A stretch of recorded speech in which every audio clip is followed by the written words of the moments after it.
Hello बच्चों, welcome to my channel. आज हम क्लास 10 का chapter acid base and salt की एनसीईआरटी की लाइन बाय लाइन एक्सप्लेनेशन करूंगा। आपको लाइन बाय लाइन समझाऊंगा। तो हम वीडियो को शुरू करते हैं। You have learned in your previous classes that the sour and bitter taste of food due to acid and bases respectively present in them. If someone in the family is suffering from a problem of acidity after overeating, which are the following would you suggest as a remedy? Lemon juice, vinegar or baking soda solution। ये हमने previous class में पढ़ा है कि सोर और beater test होता है फूड में, खट्टा और कड़वा टेस्ट, क्योंकि और ड्यू टू किसकी वजह से, एसिड और बेस रिस्पेक्टिवली उसमें प्रेजेंट होते हैं। समवन इन द फैमिली, क्या अगर कोई फैमिली में एसिडिटी की प्रॉब्लम से सफरिंग कर रहा है, मतलब कोई फैमिली है, उस फैमिली के बल्कि कोई फैमिली है हमारे पास, समवन इन फैमिली मतलब कोई हमारी फैमिली में एसिडिटी की प्रॉब्लम से सफरिंग कर रहा है, जिसको एसिडिटी है, तो ओवर ईटिंग मतलब ज़्यादा खाने की वजह से उसको क्या हो गई है, एसिडिटी हो गई है, तो उसको सजेस्ट किया जाता है कि लेमन जूस पिए, विनेगर ले, बेकिंग सोडा सोल्यूशन ले, क्योंकि ये सभी एक बेस है। अब हमारे शरीर में एसिड बन गया, हाइड्रोक्लोरिक एसिड ज़्यादा रिलीज़ हो गया, ओवर ईटिंग की हमने, उसकी वजह से हाइड्रोक्लोरिक एसिड ज़्यादा रिलीज़ हुआ हमारे स्टोमक में, उस वजह से हमें क्या होगी, एसिडिटी होगी। तो एसिडिटी होगी तो हम जो बेस लेके लेमन, विनेगर, बेकिंग सोडा, इससे एक्सेस एसिड के साथ मिलकर हमारे एसिड को बल्कि हमारी एसिडिटी को क्या करेगा, न्यूट्रलाइज करेगा। तो आगे जो क्वेश्चन दिए है ऐसे पॉइंट है, तो आगे पढ़ते हैं हम अभी। You already know that acid are sour in taste and change the color of blue litmus to red, whereas bases are bitter and change the color of the red litmus to blue। कि हम already जानते हैं कि acid क्या होते हैं, खट्टे होते हैं टेस्ट में और कलर चेंज करते हैं ब्लू लिटमस को रेड में, और बेसिस कड़वे होते हैं, चेंज करते हैं colour red litmus to blue. Litmus is natural indicator, litmus एक कौन सा इंडिकेटर है, नेचुरल इंडिकेटर है। Turmeric is another indicator, turmeric एक अनदर इंडिकेटर है। Have you noticed that a stain of curry on a white cloth become reddish brown when soap is which is basic in nature is scrub on it? ये हमने notice किया, stand of करी हमारी तब white cloth पर गिर जाती है, रेडिश ब्राउन हो जाती है, तो हम सोप के साथ उसको रब करते हैं। सोप एक बेसिक है नेचर में, सोप के साथ उसको स्क्रब करते हैं। It turn yellow again when the cloth is wash with plenty of water, बल्कि वो येलो बल्कि करी है वो गिरी है, वो येलो टर्न हो जाती है अगेन, तब हम उस क्लॉथ को वॉश करते हैं किसके साथ, plenty of water. You can also use synthetic indicators methyl, orange and phenolphthalein to test for acid and base, कि हम सिंथेटिक इंडिकेटर का इस्तेमाल करते हैं, जैसे मैथियल, ऑरेंज, फेनोल्थियन की टेस्ट करें एसिड एंड बेस। आगे बहुत ही इंपॉर्टेंट पैराग्राफ आ गया, डू यू नो।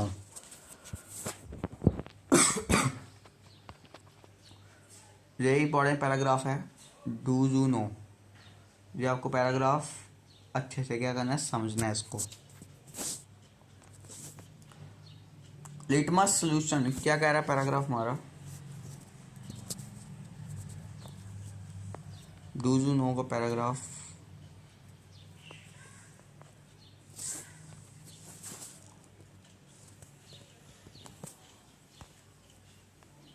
क्या हम अभी ये वाला पैराग्राफ क्या करेंगे, पढ़ेंगे इसको, डू यू नो।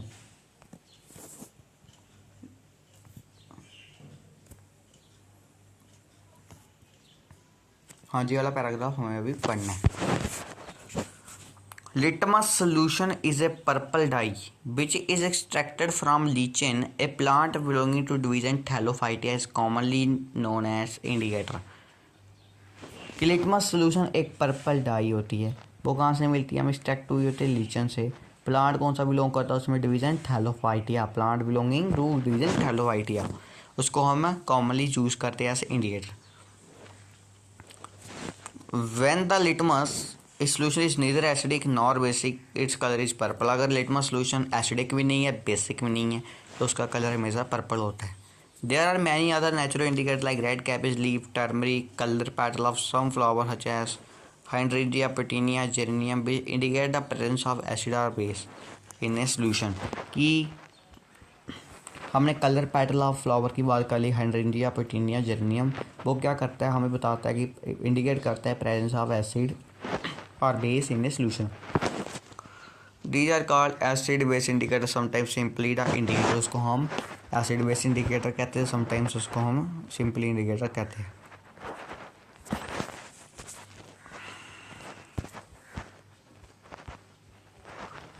तो आगे जो एनसीईआरटी क्वेश्चन दिया है बहुत इंपॉर्टेंट है। मैं एक वीडियो लग बनाऊँगा NCERT question in one shot, तो उसमें मैं सभी एनसीईआरटी क्वेश्चन को कवर कर दूंगा।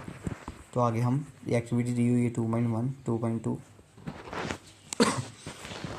इसको हम एक बार एक्टिविटी को पढ़ लेते हैं। क्या कह रही है activity? Understanding the chemical property of acid and base. Collect the following solution from science laboratory: hydrochloric acid, sulfuric acid, nitric acid, acetic acid, sodium hydroxide, calcium hydroxide, potassium hydroxide, magnesium hydroxide, aluminium hydroxide। जिनके फॉर्मूले दी हुई आगे बहुत important है, अच्छे से आपको पता होना चाहिए कि हमने कलेक्ट किया सोल्यूशन हाइड्रोक्लोरिक, सल्फ्यूरिक, नाइट्रिक, ये सभी एसिड को हमने क्या किया, कलेक्ट किया फॉलोइंग सोल्यूशन को। कहाँ से? साइंस लेबोरेटरी से। बस ये कह रहा है पहला paragraph. Put a drop of each above solution can under batch class 1 by 1 और with test of drop of indicator shown in table।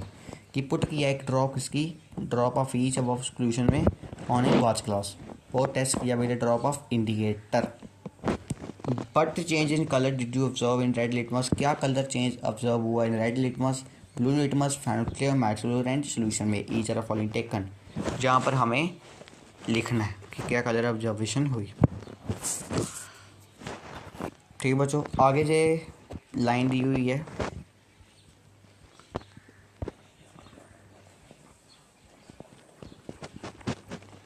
नीचे वाला पढ़ते हैं अब हम, ये वाला paragraph. These indicator tell us whether a substance is acidic और basic by change its colour.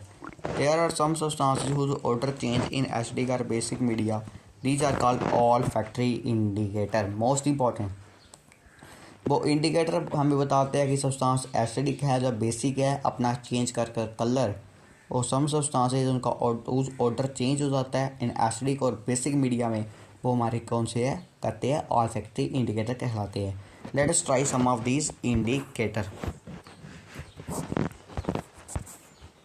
Activity 2.2, एक बार इसको पढ़ ले एक्टिविटी को। Take some finally cheap onion in plastic bag along with some strip of clean cloth, tip the bag tightly and leave overnight in the fridge। The cloth strip now is used to test for acid and base। कि हमने finally chop onion लेना है कटा हुआ plastic bag में, along with some strip होनी चाहिए उस पर क्लीन क्लॉथ की। बैग को टाइटली बांधा, ओवरनाइट एक नाइट रखा फ्रिज में, तो क्लोथ स्ट्रिप है, काम आती है, यूज़ करने के लिए काम आ गई, test for acid and base. तो आगे है take 2 of these cloth strip, check their odour. कि हमने 2 या दीज क्या की, क्लोथ स्ट्रिप ली और इनका क्या किया, चेक किया ऑर्डर। इनका क्या चेक किया हमें, इनका ऑर्डर चेक किया। Keep them on a clean surface, put a few drop of dilute HCl solution on one strip and few drop of dilute NaOH solution on the other। कि उनको clean surface पे रखा, put की few drop किसकी, dilute HCl की उनके solution पर, one strip की, few drop dilute NaOH solution की उनके अदर। आगे दिया है अगला point, rinse both cloth strip and water and again check their odour. मतलब कि उनको रिंस करना है बोर स्ट्रिप को वाटर के साथ, मतलब कि वाटर के साथ गीला करना है बोर क्लोथ स्ट्रिप को अगेन, और चेक करना उनका ऑर्डर और ऑब्जर्वेशन को लिखना है। Now take some dilute vanilla, dilute vanilla essence लिए, dilute vanilla एक फ्लावरिंग प्लांट है, और क्लोवाइल लिए, चेक किया उनका ऑर्डर। आगे take some dilute HCl solution in one test tube and dilute NaOH solution in other. कि हमें dilute HCl लिया, सोल्यूशन लिया एक टेस्ट ट्यूब में, क्या किया, ये वाला पैराग्राफ में क्या कह रहा है, take some dilute HCl solution in one test tube and dilute NaOH। हमने dilute HCl सोल्यूशन लिया एक टेस्ट ट्यूब में और dilute NaOH सोल्यूशन लिया दूसरे टेस्ट ट्यूब में, और ऐड की फ्यू ड्रॉप किसकी, dilute vanilla एसेंस की दोनों टेस्ट ट्यूब में, और सेक किया उसको अच्छी तरीके से, चेक किया ऑर्डर वंस अगेन, और रिकॉर्ड की चेंजेस कौन सी ऑब्जर्व हुई। लास्ट लाइन है similarly test change in the order of clove oil with dilute HCl dilute NaOH solution and record observation. Similarly test किया चेंज इन ऑर्डर क्लोवाइल का dilute HCl के साथ dilute NaOH सोल्यूशन, रिकॉर्ड किया observation. तो हो गया हमारा से। तो अगला टॉपिक क्या दिया जहाँ पर, how do acid and bases react with matter.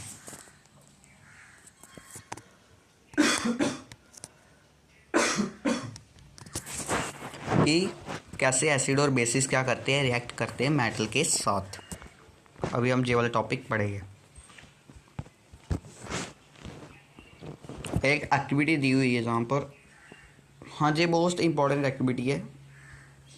इस एक्टिविटी को हम एक बार पढ़ लेते हैं, मज़ा आ जाएगा एक्टिविटी कर कर। अरे इसको पढ़ते हैं, एक्टिविटी क्या कह रही है। This activity need a teacher assistance. Set the apparatus as shown in figure। ऐसा apparatus सेट करना है, फिगर में सोना है, लेबोरेटरी में। Take about 5 milliliter of dilute sulfuric acid in test tube and add a few pieces of zinc granules to it। Most important कि हमने क्या किया, 5 मिलीलीटर, हमने 5 मिलीलीटर डिल्यूट सल्फ्यूरिक एसिड लिया एक टेस्ट ट्यूब में। 5 मिलीलीटर डिल्यूट सल्फ्यूरिक एसिड लिया test tube में और ऐड किया फ्यू पीसीस किसके, जिंक ग्रैन्यूल्स की। मतलब 5 मिलीलीटर डिल्यूट सल्फ्यूरिक एसिड लिया, एक टेस्ट ट्यूब ले ली, उसमें सल्फ्यूरिक एसिड डाला 5 मिलीलीटर और उसमें ऐड किया किसके pieces, zinc granules. Zinc granules के क्या किए, पीसीस ऐड किए। बट जो observe on the surface of zinc granules, क्या ऑब्जर्व किया आपने, आगे है pass the gas being involve through any soap solution. Pass की गैस इन्वॉल्व हुई है कहाँ पर, soap solution. But why are bubbles form in the soap solution, क्यों बबल्स बने। Take a burning candle near gas fill bubble, कि हमने burning candle को किसके पास लेके, फिल बबल के पास। क्या ऑब्जर्व किया। Repeat this activity with some more acid like HCl, HNO3। अलग अलग एसिड लेकर ऑब्जर्वेशन है, दोनों केसेस में सेम और डिफरेंट होगी। ये आपको एक बार स्टैंड दिखा देता हूँ। ये हमारे पास क्या आएगा, ये एक स्टैंड है, उसमें हाइड्रोजन गैस बबल, बल्कि क्या किया हमने, सोप सॉल्यूशन लिया है, वाटर लिया हुआ है, सोप सॉल्यूशन लिया और इसमें एक क्या लिया है, ट्यूब ली हुई है, डिलीवरी ट्यूब ली है और उसको टेस्ट ट्यूब के साथ कनेक्ट किया ना कनेक्ट टेस्ट ट्यूब के साथ। और इसमें HCl पड़ा है और जहाँ पर कौन सी गैस, हाइड्रोजन गैस के बबल्स आपको दिखाई दे रहे हैं, क्योंकि टेस्ट ट्यूब में क्या है, टेस्ट ट्यूब में मैं रेस करके बताता हूँ आपको, अच्छे तरीके से समझ नहीं होती, एक्टिविटी से क्वेश्चन आते हैं। हाँ, हमारे पास क्या है, एक टेस्ट ट्यूब है, टेस्ट ट्यूब में क्या है, टेस्ट ट्यूब में सल्फ्यूरिक एसिड है H2SO4। टेस्ट ट्यूब में सल्फ्यूरिक एसिड और क्या है, और जिंक के क्या है, ग्रैन्यूल्स है। हमारे पास टेस्ट ट्यूब है, उसमें जिंक के क्या है, ग्रैन्यूल्स है। और हमारे पास एक ट्यूब लगी हुई है, उसको हमने वाटर में छोड़ दिया है, टेस्ट ट्यूब के साथ कनेक्ट किया है एक ट्यूब को, उसको वाटर में छोड़ दिया है। और क्या हो रहा है, जहाँ पर सोप सोल्यूशन है इसमें, बल्कि कुछ सोप घुला हुआ है इसमें, डिजोल्व हुआ है वाटर में। और जहाँ पर क्या हो रहा है, बबल्स, सोप बबल फॉर्म हो रहे हैं विद हाइड्रोजन, बल्कि हाइड्रोजन गैस के साथ, हाइड्रोजन गैस के बबल्स इसमें दिखाई दे रहे हैं। इसमें सोप बबल फिल हुए हाइड्रोजन गैस के साथ। तो तब आपने कोई कैंडल ली, बर्न किया हाइड्रोजन गैस, बल्कि अब पाइप से गैस निकल रही है ना ऊपर ऐसे वाली, ये गैस पाइप से क्या हो रही है, बबल्स, पाइप लगी हुई है, पाइप से क्या हो रहा है, बबल्स ऊपर जा रहे हैं, बबल्स ऊपर जा रहे हैं। तो आपने कैंडल ली, कैंडल को बबल्स के पास रखा, तो क्या हुआ, बर्न हुआ हाइड्रोजन गैस, उसमें हाइड्रोजन गैस थी, बर्न हुई हाइड्रोजन गैस किसके साथ, पॉप साउंड के साथ। आपको आवाज़ सुनाई देगी, पॉप साउंड। ये आपको ध्यान रखना एक्टिविटी में हमने क्या किया। बहुत मज़ेदार एक्टिविटी थी। आगे आते हैं, ये क्या दिया, नोट, मोस्ट इंपॉर्टेंट नोट दिया है कुछ। Metal in the above reaction displace hydrogen atom from the acid as hydrogen and form a compound called salt. कि नोट करो कि metal in the above reaction, ऊपर वाली डिस्प्लेस कर दिया उसने हाइड्रोजन एटम को फॉर्म एसिड और हाइड्रोजन गैस को फॉर्म ए कंपाउंड, उसको हम साल्ट कहते हैं। तो अगली मोस्ट इंपॉर्टेंट रिएक्शन, ध्यान से सुनिए, ये रिएक्शन पेपर में आती है कि पहला रिएक्शन, पहला केमिकल प्रॉपर्टी दी हुई है, मोस्ट इंपॉर्टेंट, अंडरलाइन कर दी, एसिड क्या दिया, acid plus metal react with each other give salt plus hydrogen gas. कि एक एसिड को आपने मेटल के साथ रिएक्ट किया, उसने क्या दिया, साल्ट और हाइड्रोजन गैस।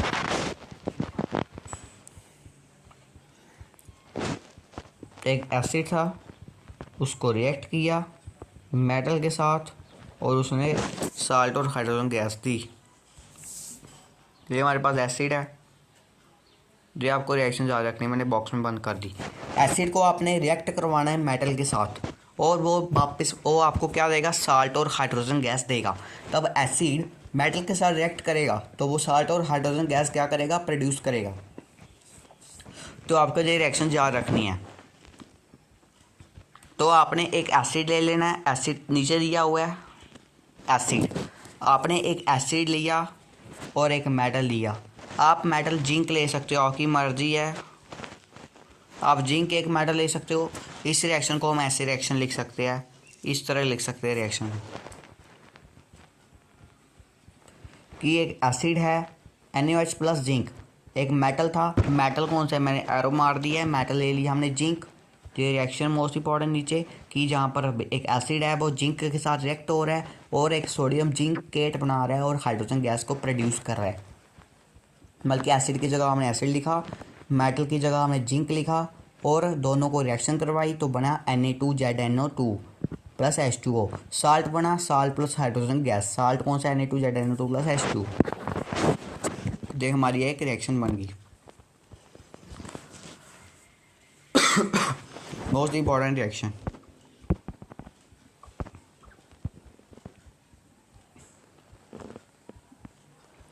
आगे, how do metal carbonate and metal hydrogen carbonate react with acid. ये कैसे मेटल कार्बोनेट और मेटल हाइड्रोजन कार्बोनेट रिएक्ट कर रहे हैं एसिड के साथ। एक्टिविटी 2.5 मोस्ट इंपॉर्टेंट कर लेते हैं। Take the two test tube labelled MS A and B। दो टेस्ट ट्यूब ली, उसको क्या किया, लेवल किया A और B। Take about 0.5 gram of sodium carbonate लिया, सोडियम कार्बोनेट का formula Na2CO3। Test tube A and about 0.5 gram sodium hydrogen carbonate लिया NaCO3। Test tube B।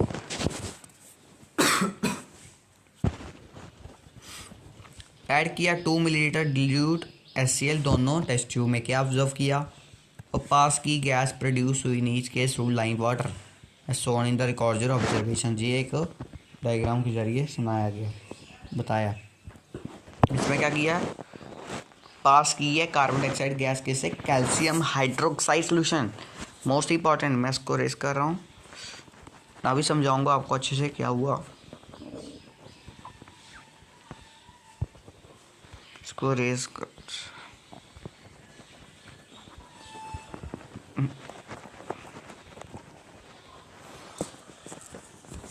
हमारे पास एक क्या है, टेस्ट ट्यूब। हमारे पास ये वाली एक टेस्ट ट्यूब है।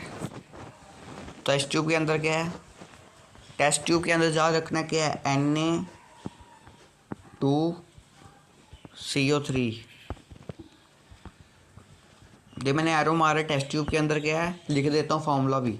सोडियम कार्बोनेट है टेस्ट ट्यूब के अंदर, मतलब Na2CO3। Na2CO3 किसके अंदर है, टेस्ट ट्यूब के अंदर Na2CO3 है। ये आपको याद रखना है फॉर्मूला Na2CO3।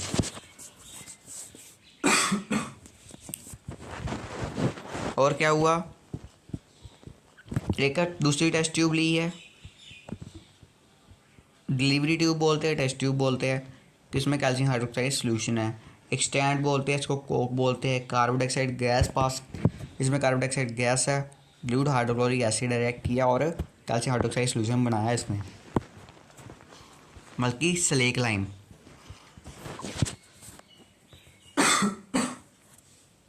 इसको हम स्लेक लाइम कहते हैं, कैल्शियम हाइड्रोक्साइड सोल्यूशन को।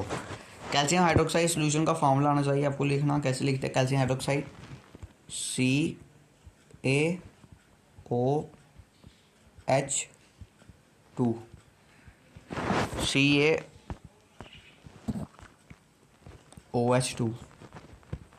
मैं फिर से लिख रहा हूँ कैल्शियम हाइड्रोक्साइड का फॉर्मूला CaOH2, स्पेस नहीं है, मैं लिख रहा हूँ जहाँ पर कैल्शियम हाइड्रोक्साइड का फॉर्मूला होता है CaOH2। तो क्या इसका formula calcium hydroxide CaOH2, calcium hydroxide का फॉर्मूला मोस्ट इंपॉर्टेंट।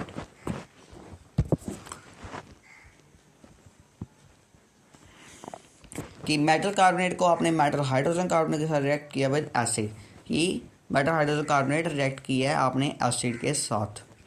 ये रिएक्शन ओकरिंग हो रही है इस एक्टिविटी में जहाँ पर लिखी हुई है, ये मोस्ट इंपॉर्टेंट है, आपको पता होना चाहिए ये रिएक्शन, क्योंकि ये इसमें क्वेश्चन पक्का आएगा ये वाली रिएक्शन से। मैंने खुद इसको बॉक्स में बंद कर दिया और मैं रेस कर रहा हूँ।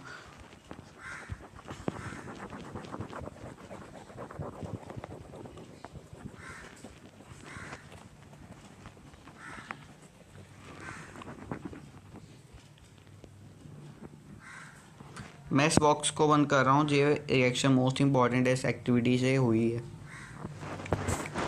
टेस्ट ट्यूब है Na2CO3 को, तो आप HCl के साथ रिएक्ट करोगे तो वो NaCl और H2+CO2 गैस देगी। ये मोस्ट इंपॉर्टेंट रिएक्शन आपको याद हो जानी चाहिए, मतलब इसकी प्रैक्टिस करोगे तो आपको ये रिएक्शन आ जाएगी कि Na2CO3 को आपने HCl के साथ रिएक्ट किया तो वो देगा NaCl और H2O वाटर और CO2 गैस प्रोड्यूस करेगा।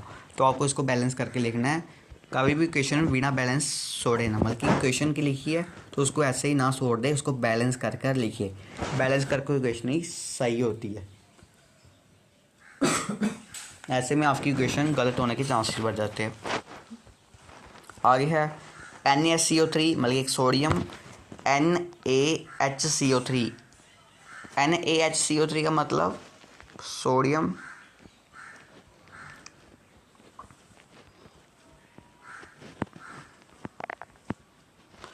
हाइड्रोजन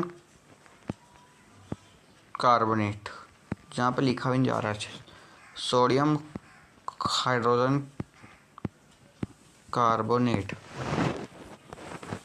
NaCO3 होता है सोडियम हाइड्रोजन कार्बोनेट, मैंने लिख दिया है। उसको आपने HCl के साथ रिएक्ट किया तो वो देगा NaCl+H2+CO2। ये रिएक्शन आपको याद होने चाहिए। तो मैं नीचे वाले रेज कर रहा हूँ, सोडियम हाइड्रोजन कार्बोनेट को पता लग गया।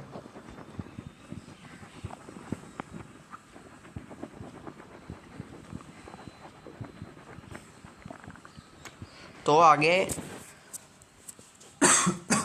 Most important reaction, calcium hydroxide लिया। कैल्शियम हाइड्रोक्साइड एक लाइम वाटर है, उसमें आपने CO2 पास की तो वो एक CO3 और H2O प्रोड्यूस करेगा। CaCO3 एक बाइड प्रेसिपिटेट है। क्या है? एक बाइड प्रेसिपिटेट। ये आपको रिएक्शन याद रखनी है। आगे most important reaction, on passing XX carbon dioxide gas reaction take place. एक कैल्शियम कार्बोनेट लिया, उसमें आपने वाटर पास किया और CO2 पास की तो वो एक कैल्शियम हाइड्रोजन कार्बोनेट बनाएगा, वो सॉल्यूट होगा इसमें इन वाटर।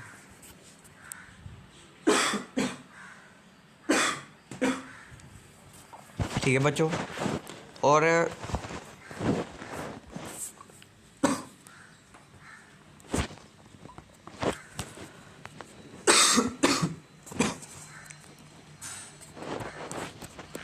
हाँ नीचे दिया हाउ, ये एक रिएक्शन दी हुई है नीचे, ये आपको अच्छे से याद होना चाहिए।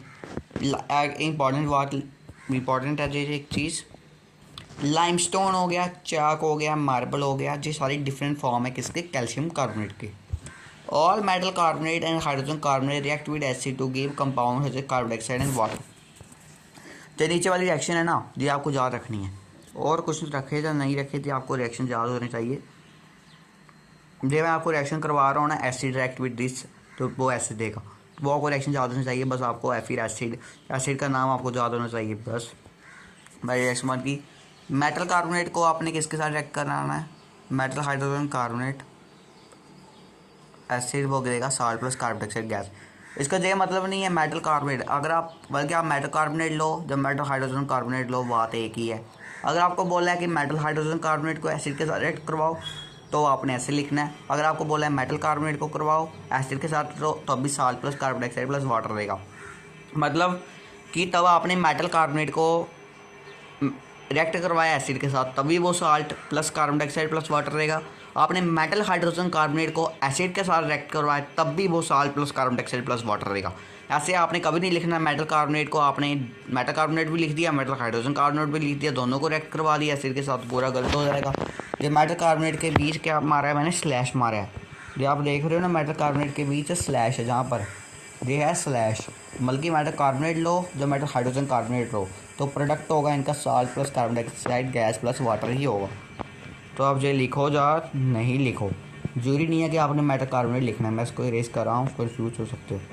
बल्कि मेटल हाइड्रोजन कार्बोनेट और एसिड मिलेगा, साल्ट और कार्बन डाइऑक्साइड प्लस वाटर रहेगा। आप मेटल कार्बोनेट भी ले सकते हो। ठीक है बच्चों, नीचे ये रिएक्शन दी हुई है वह एक्टिविटी की, भाई इस एक्टिविटी की ये रिएक्शन दी हुई है, इसको भी एक्टिविटी हम 2.6 कर लेते हैं। How do acid and base react with each other, the most important कि ये कैसे एसिड और बेस रिएक्ट होते हैं ईच अदर।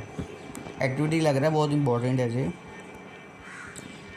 पहला पॉइंट एक्टिविटी का, take about 2 millilitre of dilute NaOH solution in test tube and add 2 drop of phenolphthalein solution. कि 2 millilitre क्या लेना है, dilute NaOH लेना है, सोल्यूशन कहाँ पर, इन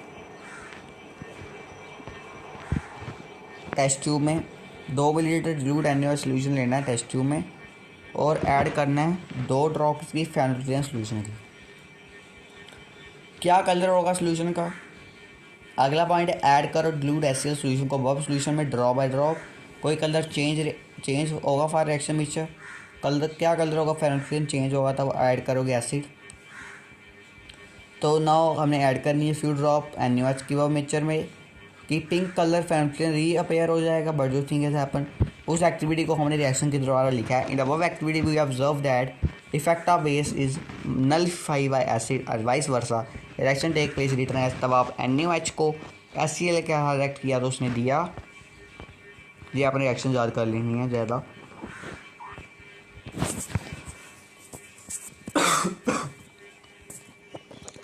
कि NaOH एक बेस HCl के साथ रिएक्ट हुआ एक एसिड, बोलेगा NaCl प्लस H2O।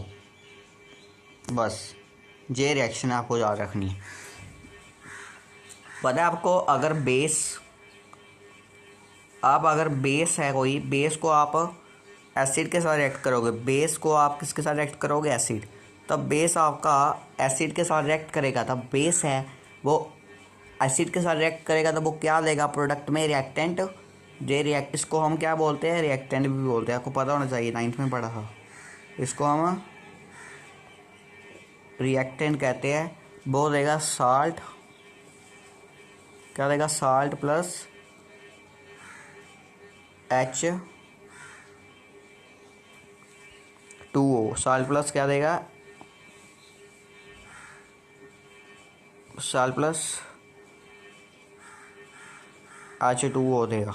बस आपको पता है ना, बेस तब एसिड के साथ रिएक्ट करेगा तो वो साल्ट और H2O देगा। बस आपने, अगर क्वेश्चन आ गया पेपर में, when a base react with acid they give salt and plus water, right on the chemical reaction in board. तो आपने बेस के नीचे बेस लिख देना, कोई आपके पास बेस है उसका फॉर्मूला आपको पता है, ऐसे ऊपर वाली रिएक्शन दी आप जे उतार के लिख दो, जे भी सही हो जाएगी। ये वाली रिएक्शन बेस दिया, जहाँ पर बेस लिखा NaOH बेस, क्या लिखा बेस, NaOH बेस, बेस होता है NaOH सोडियम हाइड्रोक्साइड। एसिड की जगह लिखा है HCl क्या है, एसिड है। तब NaOH रिएक्ट किया HCl के साथ, उसने दिया NaCl प्लस H2O, बनी ना रिएक्शन सेम।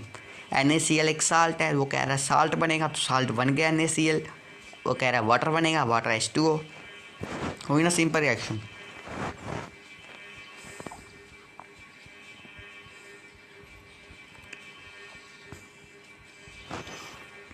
एक एक्टिविटी 2.7 है मोस्ट इंपॉर्टेंट, रिएक्शन ऑफ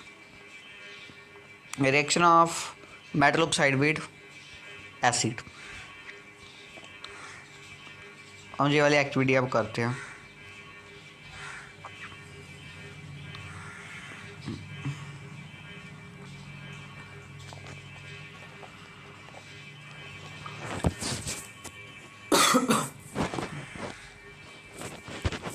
हाँ, रिएक्शन होगी मेटल ऑक्साइड की इसके साथ, एसिड के साथ।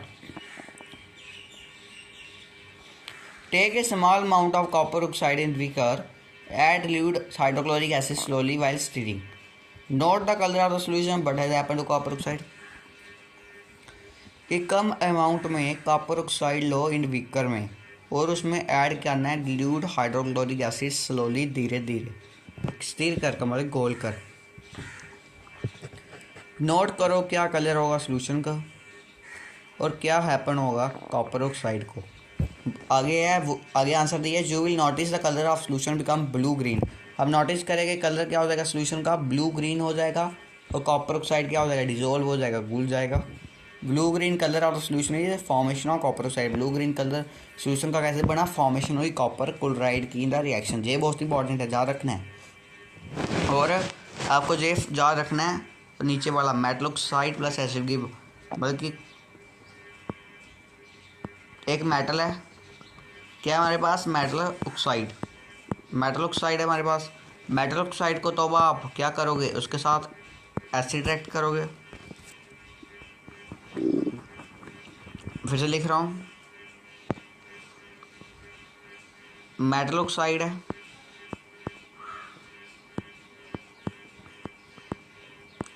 तो मेटल ऑक्साइड के साथ आप एसिड को रिएक्ट करोगे। तो मेटल ऑक्साइड है तो उसके साथ आप एसिड रिएक्ट करोगे तो वो क्या देगा, साल्ट देगा प्लस वाटर देगा। ये आप बस आपको याद रखना है, मैं ऐसे लिख रहा हूँ यहाँ पर। ये नहीं है मैंने करवाया तो आप प्रैक्टिस नहीं करोगे इसकी, आपने इसकी प्रैक्टिस भी करनी है। क्या देगा base, salt plus water. Space कम है जहाँ पर लिख दिया salt plus water. Metal oxide acid के साथ रिएक्ट कर देगा साल्ट और H2O वाटर देगा। ठीक है बच्चों, ये ऊपर भी रिएक्शन लिखी हुई है।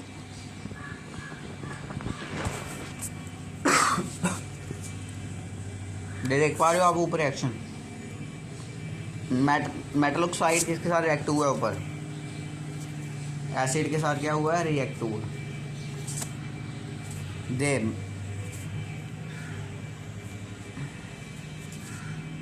जे मेटल ऑक्साइड है, ये किसके साथ रिएक्ट हुआ है, एसिड के साथ। तो वो क्या दिया उसने, साल्ट और वाटर दिया। तो आपने एक मेटल ऑक्साइड ले लेना है, उसको एसिड के साथ क्या करवा देना, रिएक्ट करवा देना है। मैं आपको एग्जांपल लेकर समझा देता हूँ। एक मेटल ऑक्साइड ले लिया, रेस कर रहा हूँ मैं इसको, मैं अभी आपको रिएक्शन के द्वारा समझाऊंगा।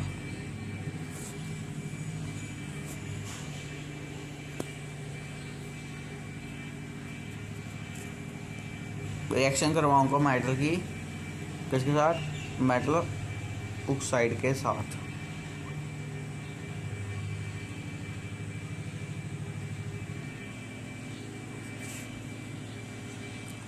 हाँ, मेटल ऑक्साइड, एक मेटल ऑक्साइड क्या ले लिया, बताओ हम क्या ले, मेटल ऑक्साइड,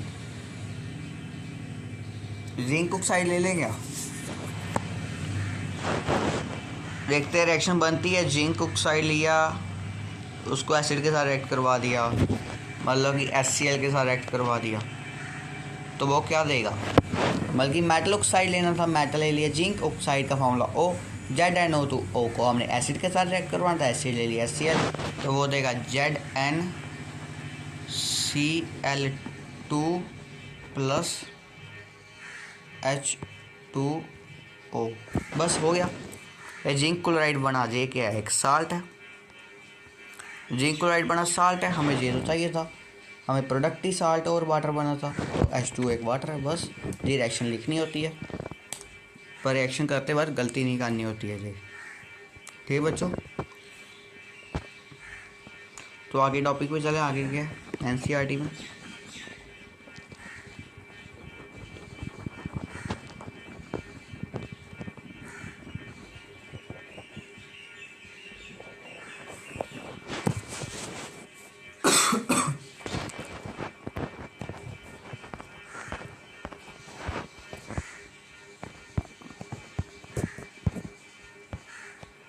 आगे दिया reaction of non metallic oxide with base.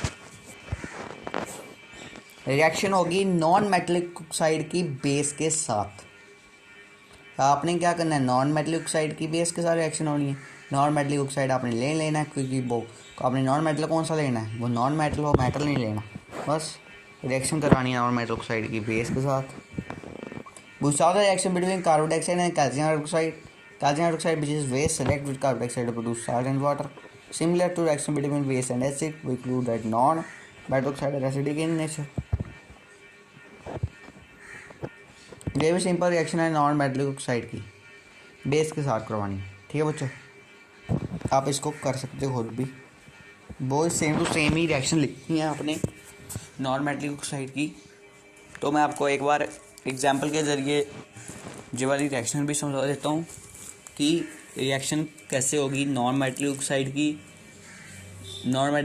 की बेस के साथ। तो आपने क्या करना है, नॉन मेटल लेके उसको बेस के साथ रिएक्ट करवाना है। क्या करना है, नॉन मेटल लेना है, उसको बेस के साथ रिएक्ट करवाना है। वो क्या देगा, ये रिएक्शन एनसीईआरटी में दी हुई है, पर मतलब कि ये रिएक्शन इंपॉर्टेंट है नॉन मेटलिक ऑक्साइड की बेस के साथ। बेस ले लीजिए आप NaOH। बेस क्या ले सकते हो आप, NaOH ले सकते हो। बेस आप NaOH ले लो, और बेस आप NaOH ले लो, और एक नॉन मेटल ले लो। क्या ले लो, एक आप नॉन मेटल ले लो। एक नॉन मेटलिक क्या पूछा, नॉन मेटलिक ऑक्साइड, एक नॉन मेटलिक ऑक्साइड लेना है। सिंपल बात है, क्वेश्चन घबराने वाला है नहीं, जैसे सिंपल क्वेश्चन है। अभी इसको करते हैं हम। कह रहा है कि इधर स्पेस है, हाँ, नॉन मेटलिक ऑक्साइड की एक नॉन मेटलिक ऑक्साइड, नॉन क्या, नॉन मेटलिक ऑक्साइड को आपने क्या करवाना है, एसिड के साथ रिएक्ट करवाना है। तो वो क्या देगा वो, अगर आप नॉन मेटलिक ऑक्साइड है, क्या है हमारे पास नॉन मेटलिक ऑक्साइड, तो वो साल्ट और वाटर देगा नहीं। क्या देगा, एक साल्ट देगा और प्लस वाटर देगा। सिंपल है। नॉन मेटलिक ऑक्साइड आपने CO2 भी ले सकते हो। क्या ले सकते हो, CO2। मैं एक नॉन मेटलिक ऑक्साइड लेता हूँ। हाँ, मैं नॉन मेटलिक ऑक्साइड क्या लूँ, मैंने नॉन मेटलिक ऑक्साइड ले लिया CO2 को मैंने रिएक्ट करवाया एक बेस के साथ, that is calcium carbonate. Calcium carbonate के साथ ही करवा लेता हूँ उसको। जो मैं नहीं कैल्शियम कार्बोनेट के साथ नहीं करवाऊँगा, इसको मैं बेस के साथ करवाऊँगा। बेस ले लिया। बेस क्या ले हम, मैं इसको फिर से लिखता हूँ, आपको समझ नहीं आया होगा, जहाँ पर लिखा हुआ नहीं जा रहा अच्छे से। नॉन मेटलिक ऑक्साइड को हमने बेस के साथ रिएक्ट करवाना है। नॉन मेटलिक ऑक्साइड, मैं अच्छे से पेज पर लिखता हूँ इसको। नॉन मेटलिक ऑक्साइड को हमने किसके साथ रिएक्ट करवाना है, बेस के साथ रिएक्ट करवाना है। हाँ, तो लिखते हैं हम अच्छे से। अब मैं साफ लिखूंगा इसमें। आपको रिएक्शन बहुत इंपॉर्टेंट है जी, नॉन मेटलिक ऑक्साइड की बेस के साथ, क्योंकि पेपर में पूछते हैं। तो मैं एक रिएक्शन आपको करवा दूंगा, तो आप वो रिएक्शन कर लोगे, और एग्जांपल लेकर आपने प्रैक्टिस करनी है उसकी। ठीक है, आप मेरी वाली रिएक्शन भी लिख सकते हो, ये भी सही है पूरी। क्या कह रहा था, जहाँ पर अच्छे से लिखने की कोशिश करता हूँ। Non metallic oxide, non metallic oxide को आपने क्या करवाना है, रिएक्ट करवाना है एसिड के साथ। तो वो देगा साल्ट प्लस वाटर। बस सबसे पहले आपको याद होना चाहिए, नॉन मेटलिक तब आप non metal oxide react with acid give salt plus water. बस आपको इतना याद रखना है, non metal oxide plus acid give salt plus water. आपको ये रिएक्शन पहले ये याद होने चाहिए। तो फिर आप नॉन मेटल ऑक्साइड लोगे, नॉन मेटल ऑक्साइड ले लिया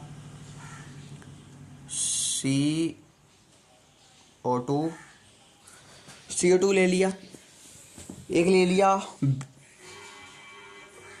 बेस के साथ रिएक्ट करवाना था ना हमने, एसिड के साथ रिएक्ट करवा दिया। देखिए हमने जहाँ पर एसिड लिख दिया, जहाँ पर क्या आना है बेस आना है। तो non metal oxide react with base ले लिया। बेस क्या लिया, कैल्शियम हाइड्रोक्साइड, वो क्या देगा एक CaOCl2 प्लस H2 बन गई हमारी रिएक्शन।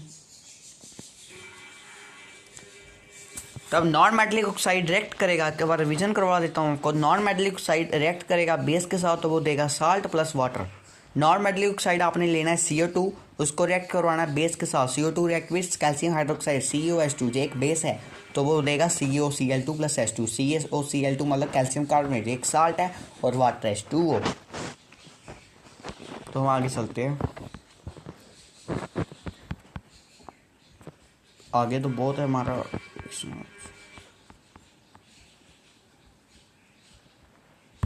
आगे प्लास्टर ऑफ पेरिस भी आएगा, बहुत मज़ा आएगा आगे, बहुत अच्छा है।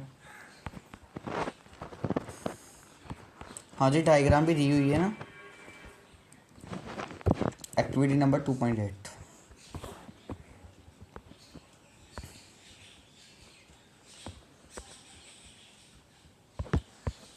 एक्टिविटी नंबर 2.8 कर ले पहले हम, इसको रेस कर।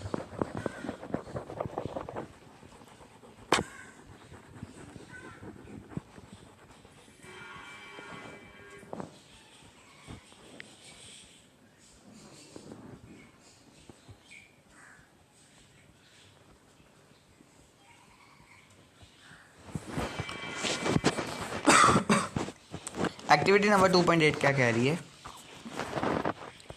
Take a solution of glucose, alcohol, hydrochloric acid, sulphuric acid. एक सोल्यूशन लो किसका, ग्लूकोज का, अल्कोहल का, हाइड्रोक्लोरिक एसिड का और सल्फ्यूरिक एसिड का।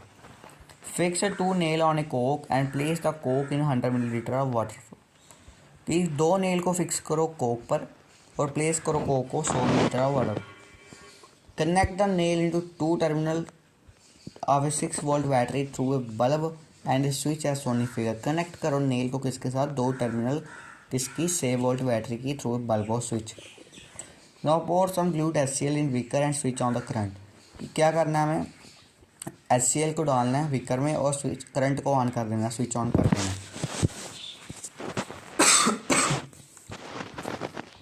Repeat with dilute sulphuric acid, repeat करना है। व्हाट डू यू ऑब्जर्व, क्या ऑब्जर्व किया। Repeat the experiment separately with glucose and alcohol solution but you observe no. Repeat करना एक्सपेरिमेंट को सेपरेटली ग्लूकोज और अल्कोहल सोल्यूशन, क्या observe किया हमने। Does the bulb glow in all cases, क्या bulb glow करेगा। क्या क्या किया डायग्राम में देखो, एक 6 वोल्ट की बैटरी ली, एक बल्ब लिया, स्विच लिया और बीकर लिया। जे क्या लगा दिए, जहाँ पर 2 साइड क्या लगा दिए इन्होंने, नेल। ये 2 साइड लगे हैं ना, जिसको नेल बोलते हैं, मुझे 2 साइड लगे, नेल लगा दिए।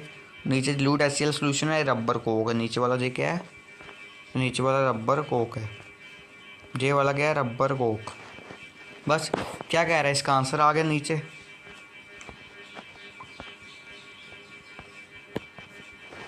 हाँ, the bulb will start glowing in the case of acid but you will observe that glucose and alcohol solution do not conduct electricity. Glowing of the bulb indicate that there is a flow of electric current through the solution. The electric current is carried through acid solution by ion.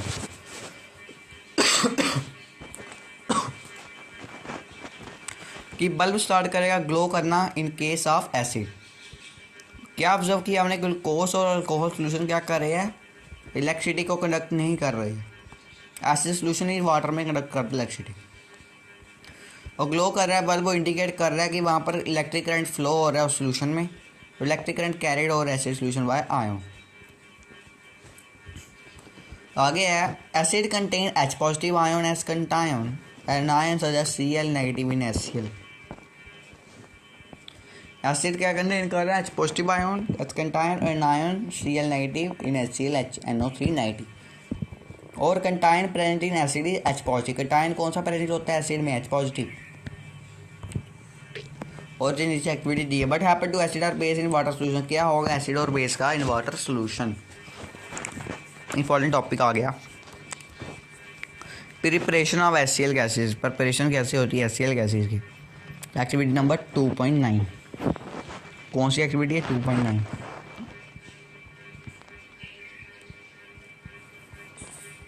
Take about 1 gram solid NaCl in clean and dry test tube and set up the apparatus as shown। कि 1 ग्राम solid NaCl लेना है clean dry test tube में।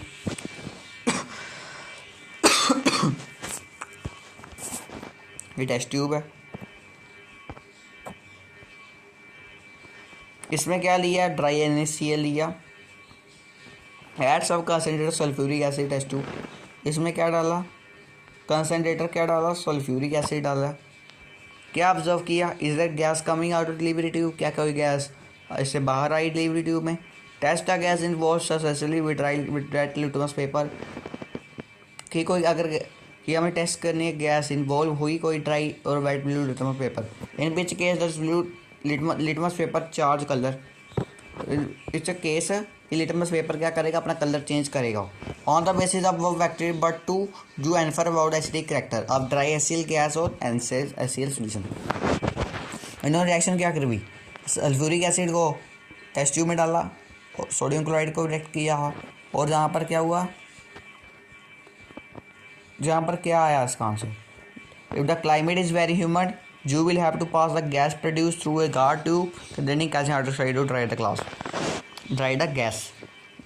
अगर climate humid हो, humidity हो, तो हम पास करेंगे गैस को, प्रोड्यूस हुई कहाँ से? कार ट्यूब से, कंटेन करती हो वो calcium hydroxide to dry the gas.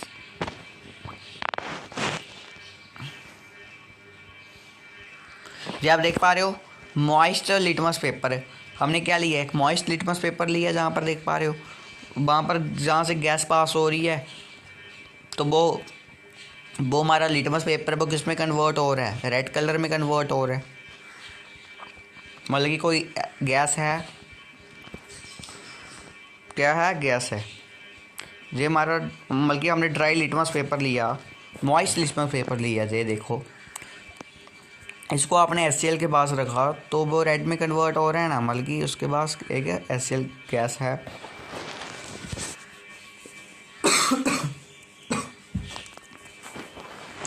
तो आगे चले। ये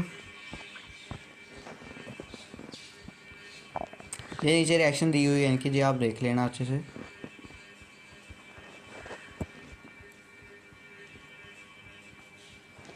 हाँ जी देख लो रिएक्शन। NaOH को तो आपने वाटर के साथ रिएक्ट कराया, तोड़ा उसको, तो बना Na पॉजिटिव और H नेगेटिव। QH टूटा K plus positive OH negative. MgOH टूटा Mg2 प्लस 2OH नेगेटिव। ये आपको बताना चाहिए। इसे रुडजू no. All the bases do not dissolve in water. Alkali is base that dissolve in water. They are soapy to touch, wet or bitter and corrosive. Never taste or touch them as they may cause harm. Which of the bases are table 2.1 are alkalis?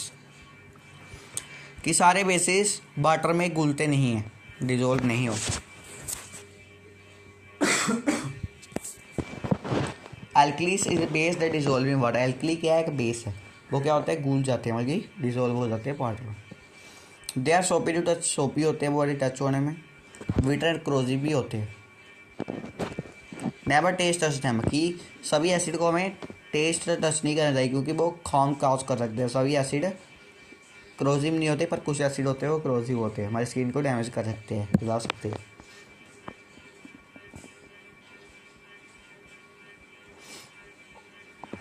नीचे लग रहा है reaction दी हुई activity number 2.10। Important आ गया 2.10।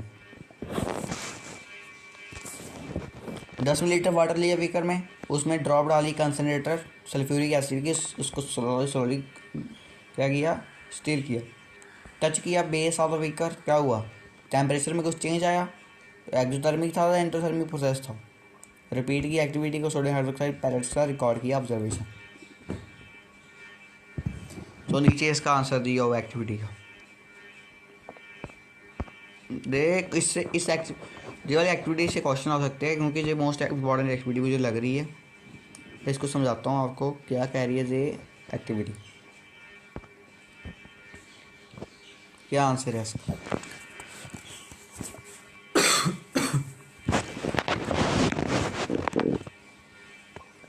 क्या कह रही है एक्टिविटी, 10 मिलीलीटर वाटर लेना बीकर में, ड्रॉप डालनी है उसमें सल्फ्यूरिक एसिड को घोलना है उसको धीरे धीरे कि कोई कलर में कोई चेंज होगा टेम्परेचर में, touch base of the beaker में कोई चेंज होगा टेम्परेचर में।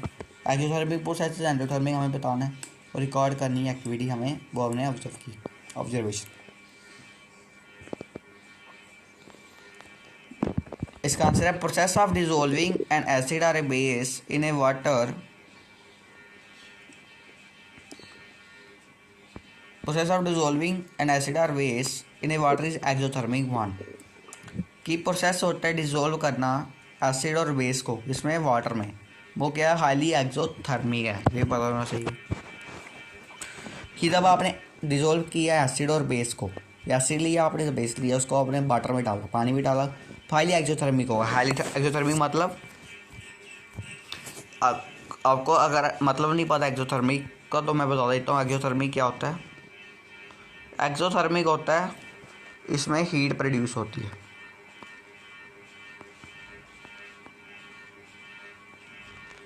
हीट क्या होगी इसमें प्रोड्यूस होगी। Care must be taken while mixing concentrated nitric acid और सल्फ्यूरिक एसिड विद वाटर। कि हमें केयर करनी चाहिए, अपनी प्रिकॉशन लेने चाहिए तब हम मिक्स करते कंसनट्रेटेड नाइट्रिक एसिड को वाटर में। Acid must be always be added slowly to water constant stirring. Acid को जब हम पानी में डालते हैं ना तो धीरे धीरे डालना चाहिए, स्टिर करते, और क्योंकि वो बड़े एक्सोथर्मिक होते हैं, वह क्रोसिव होते हैं।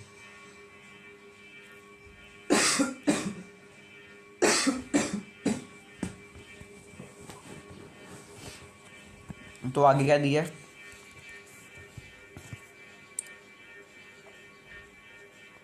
if water is added to concentrated acid, the heat generated may cause the mixing of to spill this out and cause burn।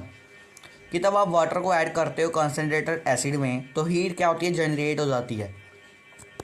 वो क्या करती है, वो एसिड होता है ना, वो स्पेलिस हो जाता है हमारे शरीर पर, बॉडी के अंदर, बॉडी पर, और बर्न कॉज कर देता है। ग्लास कंटेनर में also break due to excessive local heat. जब आपने एसिड में पानी डाला तो हाईली एक्सोथर्मिक होगा, वो हीट होगी ना, वो वाटर को स्टीम में बदल देगी, वो स्टीम है उछलेगा हमारी बॉडी पर गिरेगा, हमें बर्न कॉज कर देगा, बर्न हो जाएगी हमारी बॉडी। इसलिए कहते हैं कि सभी एसिड को हमें टेस्ट करके नहीं बताना चाहिए कि जैसे एसिड एज अ बेस है कोई सब्सटेंस को, इसलिए इंडिकेटर यूज़ करते हैं। ग्लास कंटेनर होता है बीकर, वो भी ब्रेक हो जाती है उससे ज़्यादा लोकल हीटिंग होने की वजह से।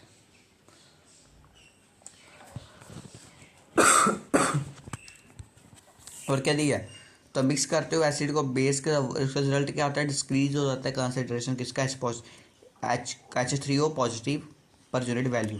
तब आप एसिड को बेस और वाटर में मिक्स करते हो तो डिक्रीज हो जाता है कंसनट्रेशन H पॉजिटिव की पानी में, और उस पर has common dilution of acid और base set to be diluted water. ये क्वेश्चन दिए जो हम डिस्कस करेंगे अलग वीडियो में।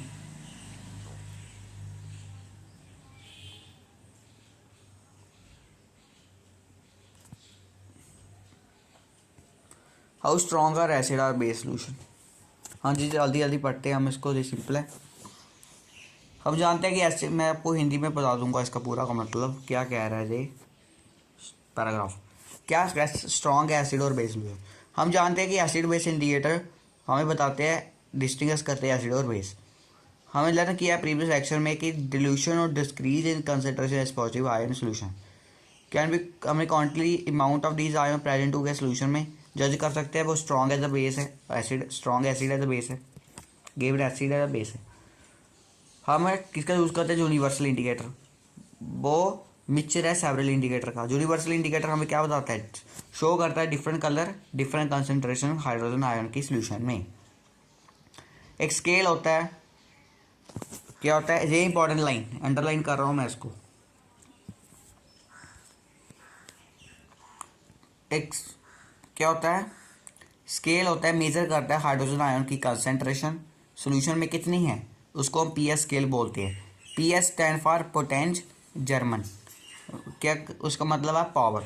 पीएच स्केल को मेजर करता है पीएच जनरली फ्रॉम कहाँ, 0 to 14। पीएच स्केल कितने पर होता है, 0 to 14।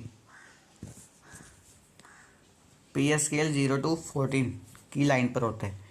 PHO simply number indicate करता है एसिड और बेस नेचर ऑफ सॉल्यूशन में। अगर हाइयर, अगर ज़्यादा हाइड्रोजन आयन कंसंट्रेशन है तो मतलब कि पीएच वैल्यू उसकी लो हो जाएगी, लोअर होगी उसकी पीएच वैल्यू।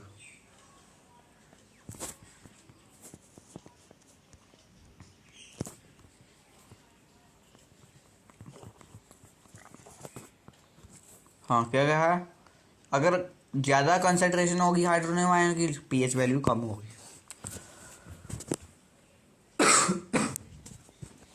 के बच्चों आगे है, पीएच होता है न्यूट्रल सॉल्यूशन का 7 होता है। जेएन न्यूट्रल सॉल्यूशन पीएच स्केल है, इसमें न्यूट्रल सॉल्यूशन पीएच का 7 होता है। और वैल्यू अगर 60 से कम है तो वो क्या रिप्रेजेंट करता है, एसिडिक। मतलब कि अगर हम इधर जाएं जहाँ पर क्या है पीएच की वैल्यू क्या और एक घट रही है तो मतलब कि वो सब्सटेंस एसिडिक है। पीएच वैल्यू इंक्रीज होती है 7 to 14 और रिप्रेजेंट करता है इंक्रीज हो रही है हाइड्रोक्साइड आयन की कंसंट्रेशन। अगर पीएच की वैल्यू 7 से बढ़ रही है तो मतलब कि OH नेगेटिव, OH उसका मतलब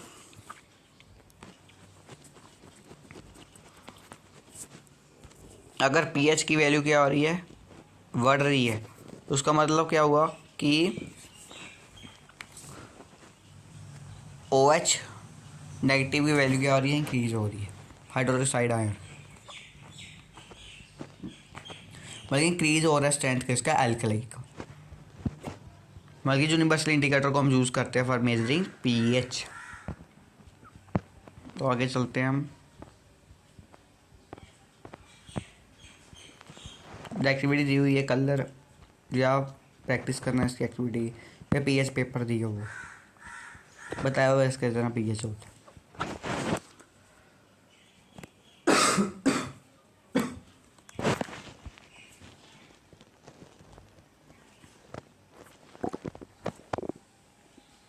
आगे हम पढ़ लेते हैं इंपॉर्टेंस क्या पीएच की डेली लाइफ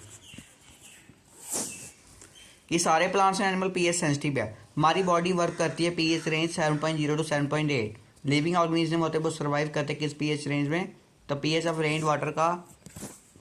तो पेपर में क्वेश्चन पूछा जाता है कि बट इज एसिड रेन, वैसे पूछ लिया तो आप लिख सकते हो तब पीएच रेन वाटर का क्या हो जाए, कम हो जाए 5.6 से, तो वो एसिड रेन कहलाता है।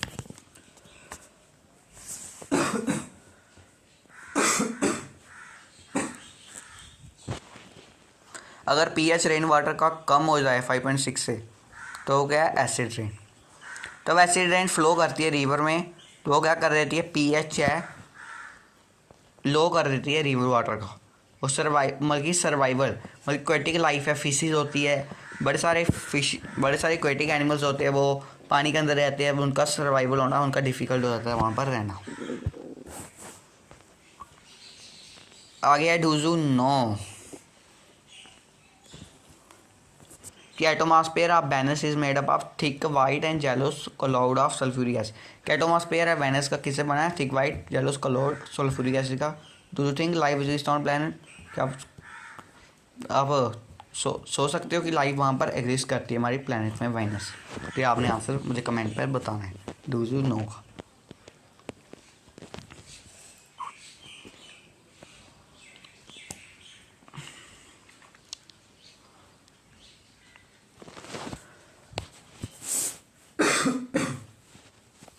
तो आगे है but is pH in the soil और बैकवर्ड। अब मैं आपको लाइन बाय लाइन नहीं पढ़ाऊंगा, अभी ये सिंपल है, आपको समझाऊंगा सर लाइन का मतलब क्या है क्योंकि बहुत सिंपल बात है।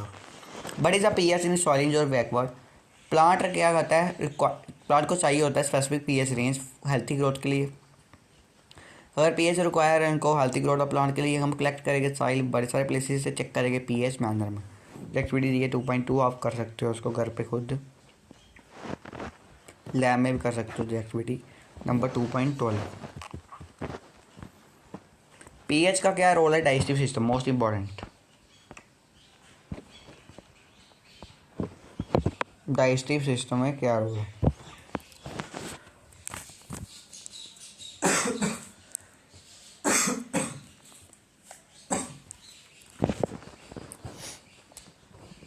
हमें पता है कि स्टोमक होता है हमारा, मतलब कि स्टोमक क्या पेट है, वो पेट प्रोड्यूस करता है हाइड्रोक्लोरिक एसिड। स्टोमक क्या प्रोड्यूस करता है?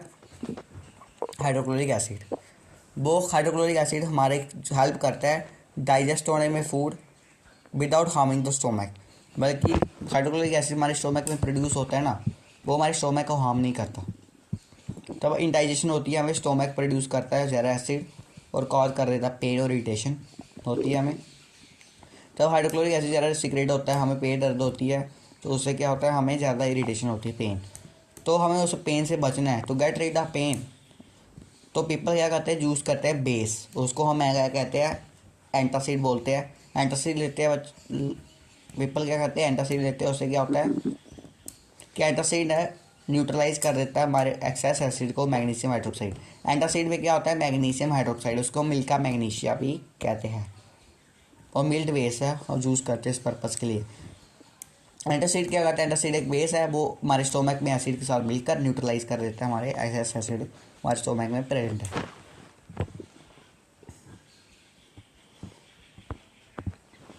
तो आगे pH change as the cause of tooth decay, ये पढ़ते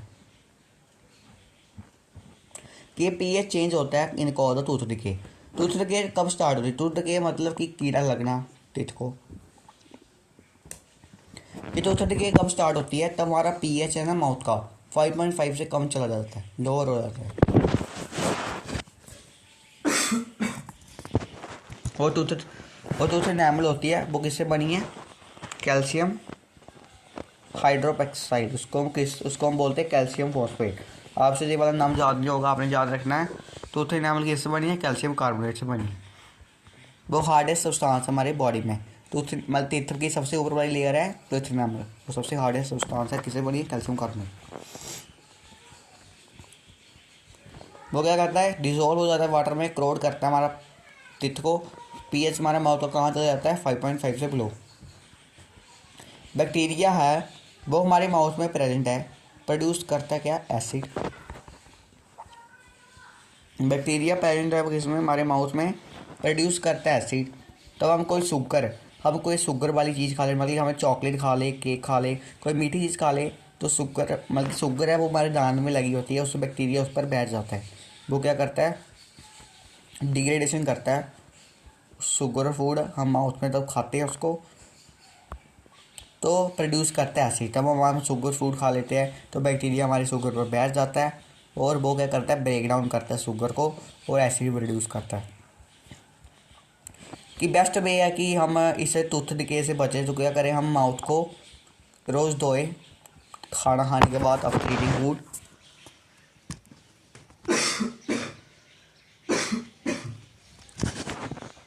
और टूथपेस्ट का यूज़ करें। टूथपेस्ट एक बेस है, वो हमारे टीथ में एसिड है ना, उसके साथ रिएक्ट करेगी और एक्सेस एसिड प्रिवेंट करेगी टूथ डिके। एक्सेस एसिड हमारे टीथ में प्रेजेंट। आगे self defence bye animal and plant through chemical warfare. कि हमने आपको कभी हनी बी ने स्टंग किया है? मधुमक्खी बी क्या करती है, तो आपको मधुमक्खी काटती है ना, तो वो एक एसिड उसके मुंह में माउथ में एक एसिड होता है, उसको हम बोलते हैं मैथनोइक एसिड। मधुमक्खी के पास भी एक एसिड होता है, उसको हम बोलते हैं मैथनोइक एसिड। कौन सा एसिड होता है उसके पास? Methanoic acid. मैं लिख रहा हूँ एक एसिड का नाम, मैथनोइक एसिड। मैथनोइक एसिड होता है, वो क्या कहती है, मधुमक्खी काटती है, मैथनोइक एसिड हमारे स्किन में स्टिंग कर जाती है, एसिड हमारी स्किन में चला जाता है, वो कॉज करता है पेन और इरिटेशन।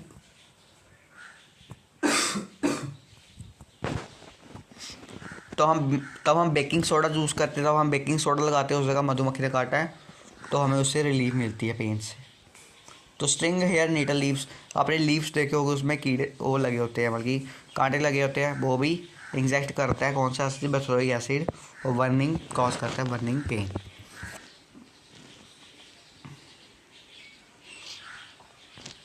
तो आगे दे दिया होगा किस किस में कौन सा एसिड पाया जाता है। एक बार रिवीजन करा तो विनेगर में एसिटिक एसिड पाया जाता है, ऑरेंज में सिट्रिक एसिड पाया जाता है, तामरीन में टारटरिक, टमाटो खाते ओसैलिक एसिड। नेचर सोर्स है sour milk, orange lemon, ant sting, needle sting. Acid कौन से है, एसिड टी हुए। आगे है मोर अबाउट सॉल्ट। अगला टॉपिक बहुत इंपॉर्टेंट है, इस पर डिस्कस करते हैं जल्दी जल्दी, ये बहुत इजी टॉपिक है। हाँ, केमिकल फ्रॉम कॉमन सॉल्ट। मैं इसमें आपको वो इस पैराग्राफ की मैं पूरी हिंदी में एक्सप्लेनेशन दे देता हूँ कि ये पैराग्राफ पूरा क्या कह रहा है। कि हमने लर्न किया कि सॉल्ट कब बनता है, तब फॉर्म कॉम्बिनेशन होता है हाइड्रोक्लोरिक एसिड का, सोडियम हाइड्रोक्साइड सोल्यूशन का, उसको हम सोडियम क्लोराइड बोलते हैं। सॉल्ट जूस होता है फूड में, सॉल्ट डालते हो आप फूड में, नमक, उससे स्वाद होता है। तो आप सोचते होगे कि सॉल्ट, ये सॉल्ट होता है, ये कहाँ से मिला, ये सॉल्ट कहाँ से बनता है, सॉल्ट कहाँ से बनता है। आपने कभी सोचा कि सॉल्ट जो हम घर में पैकेट यूज़ करते हैं सॉल्ट का कहाँ से आता है। और सी वाटर होता है, समुद्र के पानी में सॉल्ट डिजोल्व हुआ होता है, घुला होता है। सोडियम क्लोराइड सेपरेट हो जाता है सॉल्ट से, कैसे, सूरज की रोशनी पड़ती है पानी पे, पानी वेपोरेट हो जाता है, नीचे सॉल्ट बच जाता है, वही सॉल्ट हमारे फैक्ट्री में जाता है और क्लीन होता है वहाँ पर, वही सॉल्ट हमारे मार्केट में आता है। और डिपॉजिट सॉलिड सॉल्ट भी होता है, उस बड़े बड़े पार्ट्स में बल्ट में मिलता है, वो लार्ज क्रिस्टल होता है, ब्राउन ड्यू टू इम्प्योरिटीज। मतलब एक साल्ट होता है वो हमें सॉइल के अंदर जाके मिलता है, अंडरग्राउंड डिपॉजिट, उसको हम रॉक सॉल्ट बोलते हैं। वो ब्राउन कलर का होता है। ब्राउन कलर का क्यों होता है, क्योंकि उसमें इम्प्योरिटीज होती है। रॉक सॉल्ट कैसे मिलता है, हमें माइन करते हैं लाइक कोल्ड। तो आगे हम पढ़ते हैं, आगे क्या, कॉमन सॉल्ट एक रॉ मटीरियल है किसके लिए, फॉर केमिकल। कॉमन सॉल्ट है obtain होता है ऐसे रॉ मटीरियल, बेसिक मटीरियल के जो sodium hydroxide, baking soda, washing, bleaching powder, many more.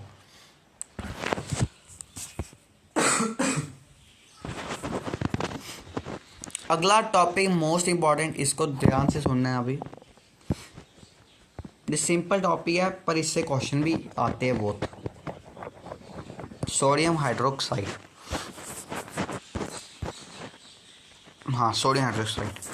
When an electricity is passed through an aqueous solution of sodium chloride called brine, it decomposes to form sodium hydroxide. The process is called chlorine-alkali process because product form chlorine and alkali for sodium hydroxide. तब आप NaCl क्या, तब आप NaCl से electricity pass करोगे, NaCl है, sodium chloride है, अगर आप उसमें इलेक्ट्रिसिटी पास करोगे एक्वस सोल्यूशन में, मतलब कि आपने NaCl लिया, उसको रिएक्ट करवाया H2O वाटर के साथ, उसमें इलेक्ट्रिसिटी पास की, तो वो डिकम्पोज होकर एक सोडियम हाइड्रोक्साइड बनाएगा। उस प्रोसेस को हम क्लोरी एल्कली प्रोसेस बोलते हैं। क्लोरी एल्कली प्रोसेस क्यों बोलते हैं, क्वेश्चन आता है पेपर में। Why we call chlor alkali process, because product बनता है chlorine alkali sodium for sodium hydroxide. Diagram है, डायग्राम समझा देता हूँ आपको, क्वेश्चन आप खुद लिख लेना इसका मजे से क्वेश्चन। ब्राइन सोल्यूशन लिया आपने, ब्राइन सोल्यूशन क्या लिया आपने, brine solution that is sodium hydroxide. जहाँ पे लिखा है ना नीचे, chlorine gas is given of N anode. Chlorine gas कहाँ पर बनी, एनोड के पास बनी। हाइड्रोजन गैस एट कैथोड, जहाँ पर कौन सी गैस बनती है, हाइड्रोजन गैस। बस आपको ये याद रखना है डायग्राम में क्या कह रहा है। Sodium hydroxide solution is form near cathode. Solution ये सोडियम हाइड्रोक्साइड सोल्यूशन होता है ना, NaOH कहाँ बना, कैथोड के पास बना। द थ्री प्रोडक्ट फॉर्म हुए यूजफुल है। ठीक बच्चों, ये डायग्राम है, मोस्ट इंपॉर्टेंट है। तो आपने ऐसे जैसे इसको लेबलिंग भी करना है। मैं आपको कह देता हूँ इसमें से क्वेश्चन आएंगे। अब क्वेश्चन पूछा जा सकता है 3 product form in क्लोरी alkali process. 3 product कौन से बने क्लोरी एल्कली प्रोसेस। आपने लिखना 3 product form in क्लोरी alkali process hydrogen chlorine से। और पूछ सकते हैं हाइड्रोजन गैस कहाँ पर प्रोड्यूस हुई, क्लोरीन कहाँ पर प्रोड्यूस है। आपने लिखना hydrogen gas produce at cathode and chlorine gas produce at anode and sodium hydroxide produce नहीं करता कैथोड। और बस ऐसे क्वेश्चन आएंगे। और ब्लीचिंग पाउडर है, ब्लीचिंग पाउडर का जूस दिया है जी, आप जान लो, लिख लो।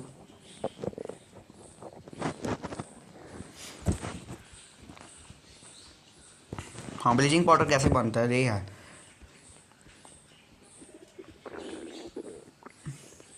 हमें ऑलरेडी जानते हैं कि क्लोरीन प्रोड्यूस हुई इलेक्ट्रोलिसिस करने से सोडियम क्लोराइड का। क्लोरीन गैस किसके काम आती है, मैन्युफैक्चर करना।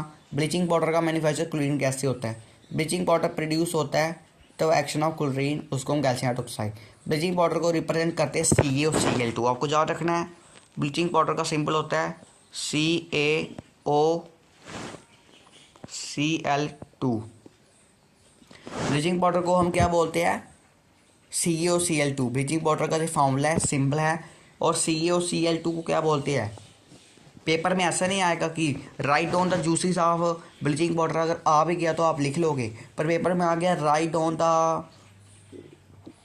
The juices of calcium oxychloride. आप कहोगे तो कैल्शियम ऑक्सीक्लोराइड क्या है, आपको पता होना चाहिए। ब्लीचिंग पाउडर का दूसरा नाम है कैल्शियम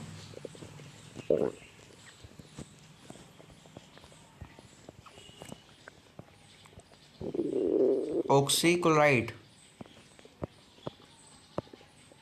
जहाँ पर लिखा नहीं है। कैल्शियम ऑक्सीक्लोराइड बोलते हैं इसको हम। मैं स्पेलिंग फिर से लिख रहा हूँ। ब्लीचिंग पाउडर का नाम है calcium oxychloride, OXY oxychloride.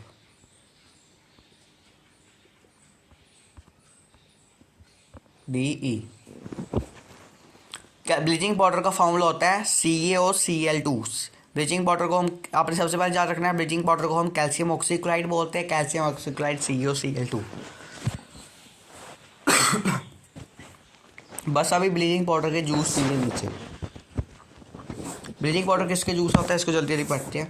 Bleaching powder bleaching करने के लिए कॉटन का, टेक्सटाइल इंडस्ट्री में काम आता है। ब्लीच करना वुड पल्प का, फैक्ट्री में। ब्लीचिंग बास क्लोथिंग में, लॉन्ड्री में काम आता है। एक ऑक्सीडाइजिंग एजेंट है केमिकल इंडस्ट्री में। और make drinking water free from germ. या अगर कोई वाटर में जर्म आ गया है तो उसको की फ्री करना, जर्म्स को किल करना, फ्री कर देता है। वाटर में जर्म्स नहीं रहते। अगला है बेकिंग सोडा, ये मोस्ट इम्पॉर्टेंट है।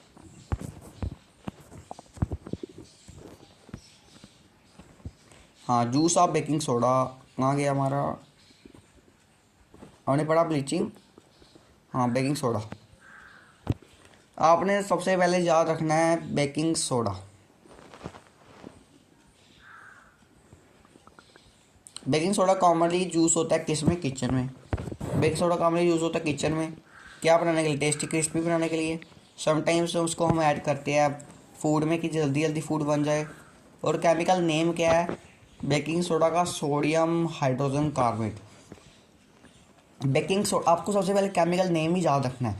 बेकिंग सोडा का केमिकल नेम होता है सोडियम हाइड्रोजन कार्बोनेट, उसको हम बोलते हैं NaHCO3। ऐसा याद रखना है आपको। और कैसे प्रोड्यूस होता है sodium chloride, one of the raw material. जी, आपको रिएक्शन याद रखनी है इसकी। मैंने ऊपर वाली की आपको बताई रिएक्शन, ऊपर वाली की रिएक्शन। हाँ, इसकी रिएक्शन आपको याद रखनी है कि NaCl रिएक्ट करेगा वाटर के साथ, CO2 के साथ, अमीना के साथ, वो देगा एक medium chloride NaCO3। Most important जे रिएक्शन, मोस्ट इंपॉर्टेंट। पेपर में सीधी सीधी रिएक्शन पूछी जाएगी जे।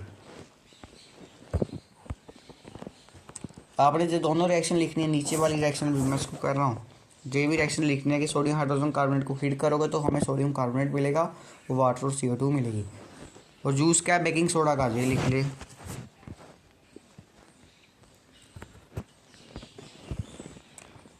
अगर बेकिंग पाउडर बनाना हो तो मिक्सचर है बेकिंग सोडा का, edible acid, tartaric acid baking powder को हीट करेंगे, मिक्स करेंगे वाटर में, रिएक्शन बनेगी, ये रिएक्शन है। Sodium hydrogen carbonate ingredient antacid में यूज़ होता है। वो क्या करता है, एसिड होता है हमारे स्टोमक में प्रेजेंट, उसको न्यूट्रलाइज करता है, रिलीफ प्रोवाइड करता है। और सोडा एसिड फायर एक्सटिंग्विशर में काम आता है वो।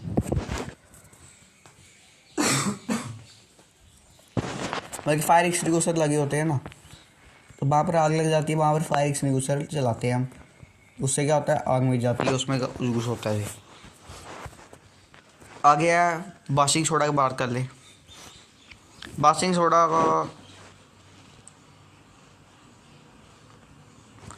सोडा का फॉर्मूला होता है Na2CO3। वाशिंग सोडा को हम क्या कहते हैं, इसका नाम है सोडियम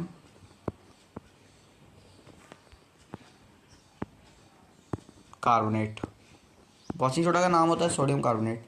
इसको हम बोलते हैं Na2CO3 डॉट 10H2O, 10 मॉलिक्यूल्स होते हैं वाटर के।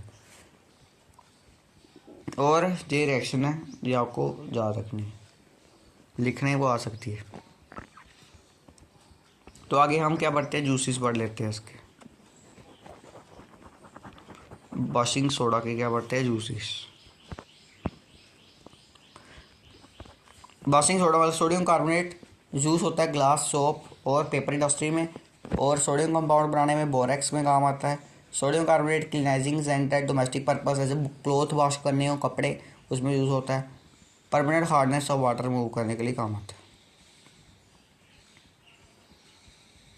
हमारा लास्ट टॉपिक आ गया plaster of Paris, most important. इसमें सीधी सीधी रिएक्शन पूछी जाएगी कि are the crystal of salt are really dry, ये एक्टिविटी दी हुई है। फ्यू क्रिस्टल कॉपर सल्फेट के ड्राई बॉइलिंग ट्यूब में क्या कलर कलर क्या हुआ कॉपर सल्फेट का हीट करने के बाद। क्या नोटिस किया आपने, वाटर ड्रॉपलेट बॉइलिंग ट्यूब के कम फ्रॉम 2-3 ड्रॉप डाली वाटर और sample copper sulphate obtain after heating. क्या ऑब्जर्व किया, नीचे हम देखते हैं हमें क्या ऑब्जर्व किया इस डायग्राम से।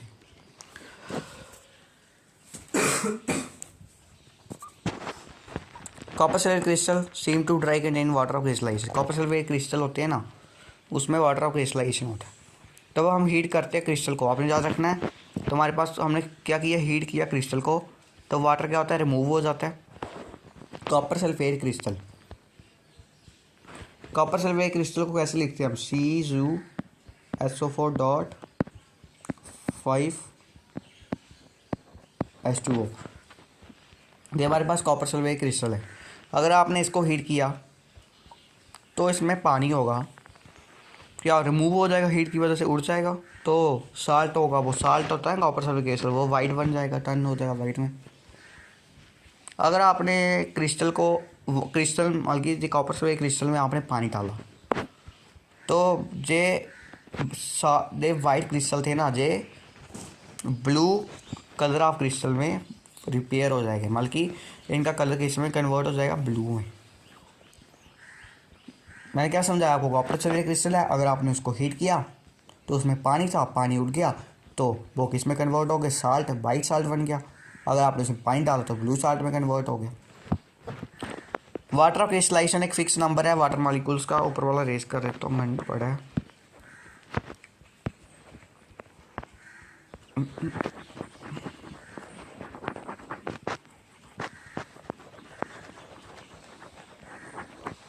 हाँ, मोस्ट इंपॉर्टेंट आगे, वाटर ऑफ क्रिस्टलाइजेशन एक fix number of water molecule है प्रेजेंट होते हैं एक formula unit of salt. 5 water molecule present है एक formula unit copper sulphate. Chemical formula hydrated copper sulphate का JCuSO4 डॉट 5H2O, ये मैंने लिख के आपको बताया। और प्लास्टर ऑफ पेरिस पर थोड़ी सी बात करते हैं, प्लास्टर ऑफ पेरिस, क्योंकि इसमें क्वेश्चन आते हैं। On heating gypsum of 373 kelvin it loose water molecule and become calcium sulphate hemihydrate, this is called plaster of Paris. बस कुछ नहीं, आपके पास क्या जिप्सम है, मतलब कि हमारे पास एक जिप्सम है, जिप्सम का फार्मूला आपको बताना चाहिए। जिप्सम होता है, जिप्सम का फार्मूला CaSO4 डॉट 2 H2O। जे क्या है, जे एक जिप्सम है, आपको बस फार्मूला बता दिया मैंने। जे क्या है, एक जिप्सम है। अगर आप इसको क्या करोगे, हीट करोगे, कितने केल्विन पर, 373 केल्विन। अगर आप इसको 373 केल्विन पर हीट करोगे, मैं अच्छे से आपको समझाऊंगा जी, कहीं अच्छे बेस पर समझाता हूँ, खुले सीट पर।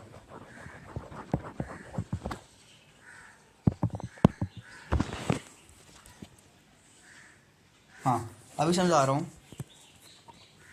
क्या कह रहा है, तब आप जिप्सम को हीट करोगे। ये हमारा लास्ट टॉपिक है, इसको अच्छे से समझते हैं क्योंकि इससे क्वेश्चन आते हैं।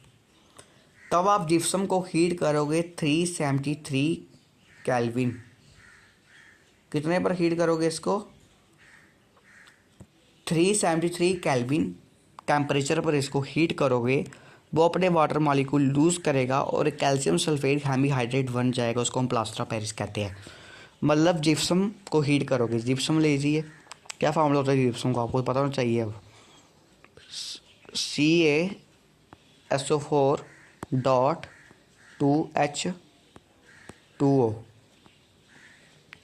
ये क्या जिप्सम है, इसको हमने क्या किया, हीट किया। कितने पर, 373 केल्विन पर इसको हमने हीट किया।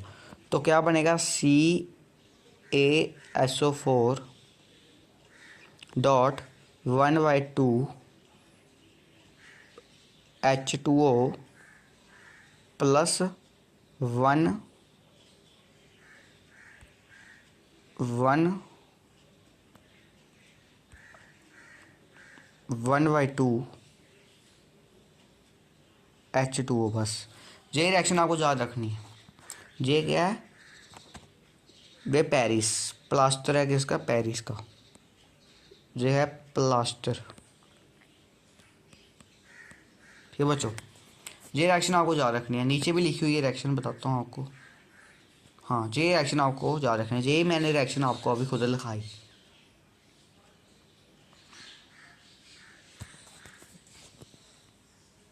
ठीक है बच्चों, और बता देता हूँ, प्लास्टर ऑफ पेरिस क्या है, एक वाइट पाउडर है, मिक्स करेंगे वाटर के साथ, वो चेंज हो जाएगा जिप्सम में, एक अगेन उस सॉलिड मास में। अगर आपने क्या किया है, प्लास्टर ऑफ पेरिस एक वाइट पाउडर है, अगर आप उसमें पानी डालोगे तो वो जिप्सम में बदल जाएगा। बस यही है, और क्या है। और प्लास्टर ऑफ पेरिस है जिप्सम। प्लास्टर ऑफ पेरिस किसके, जूसिस क्या है, जूसिस क्या है प्लास्टर ऑफ पेरिस के, कि हमारी हॉस्पिटल में हमारी बोन फ्रैक्चर हो जाती है, बोन, तो प्लास्टर ऑफ पेरिस लगाते हैं, उससे बोन जूट जाती है। प्लास्टर ऑफ पेरिस जूस होता है टॉय बनाने का, material for decoration, surface smooth. आपके घर में वो दीवारों पर भी यूज़ किया जाता है। ठीक है बच्चों, ये इसके जूसेस हैं। तो हमारा जो NCERT ख़त्म हो गया। जो क्वेश्चन है कुछ इंपॉर्टेंट, जो मैं आपको एक वीडियो बनाऊंगा NCERT question in one shot, उसमें करवाऊंगा आपको सभी क्वेश्चन, एक्सरसाइज कितने भी हैं ना, ये सभी आपको करवाऊंगा। तो बच्चों फिर आज के लिए इतना ही। आज ये वीडियो कुछ ज़्यादा लंबी होगी तो कोई बात नहीं, हम अगली वीडियो थोड़ी शॉर्ट में बनाएंगे, सोचती NCERT in one question in one shot, उसमें जल्दी क्वेश्चन करवाऊँगा आपको। और क्योंकि अभी आपको चैप्टर समझ आ गया तो क्वेश्चन बहुत ईजी रहने वाले। तो फिर आज के लिए इतना ही। अगर आपको वीडियो अच्छी लगी तो वीडियो को please like, subscribe and share करना ना भूलें।